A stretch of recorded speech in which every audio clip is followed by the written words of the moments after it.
بسم اللہ الرحمن الرحیم۔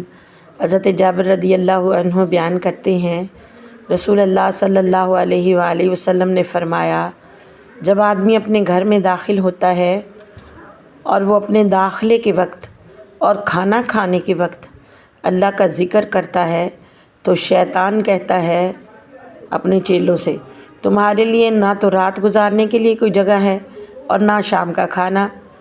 اور جب آدمی داخل ہوتا ہے اور وہ اپنے داخلے کے وقت اللہ کا ذکر نہیں کرتا تو شیطان اپنے ساتھیوں سے کہتا ہے، تم نے رات گزارنے کی جگہ پا لی۔